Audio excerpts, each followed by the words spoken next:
नमस्कार दोस्तों, आपका हमारे YouTube चैनल में स्वागत है। हमारे आस्था की परीक्षा तब होती है जब हमें जो चाहे वो ना मिले, फिर भी हमारे दिल से प्रभु के लिए शुक्रिया ही निकले। आज की कहानी को आप सभी को ध्यान से सुनना चाहिए। कहानी का शीर्षक है भक्त प्रहलाद। तो चलिए दोस्तों, कहानी शुरू करते हैं।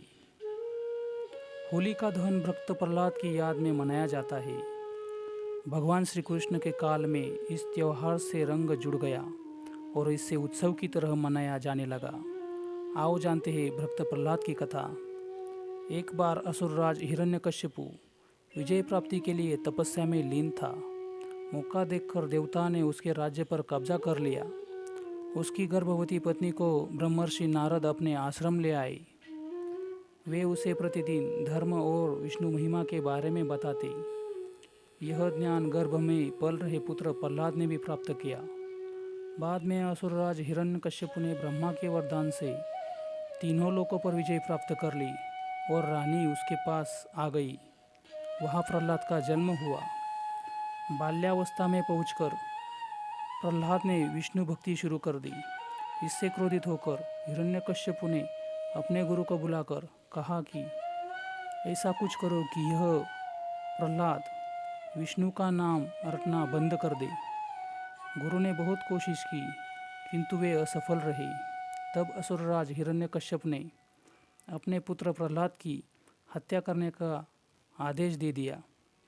उसे विष दे दिया। उस पर तलवार से प्रहार किया गया। विषधरों के सामने छोड़ा गया।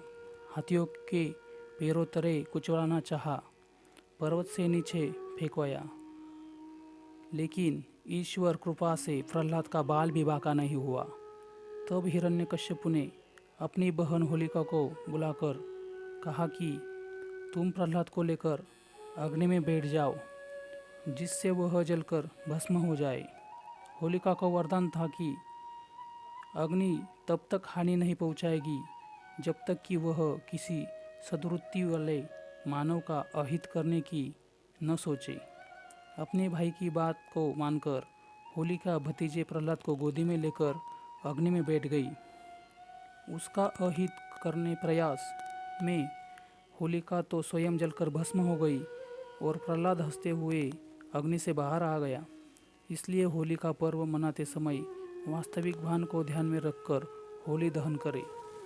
इसके लिए फिर आप चाहे तो विगत वर्षों के बुरे अनुभवों और सफलताओं का एक कागज पर लिखकर अग्नि को समर्पित कर दें। अपनी मन में चल रहे नकारात्मक भावों को होली में दहन कर डालें। तभी आप सकारात्मकता सोच से आगे बढ़ते हुए प्रहलाद की तरह इस कृपा के पात्र बन जाएंगे। धन्यवाद दोस्तों। कमेंट, शेयर और सब्सक्राइब करना ना भूलें। आपकी कमेंट से हम रचना को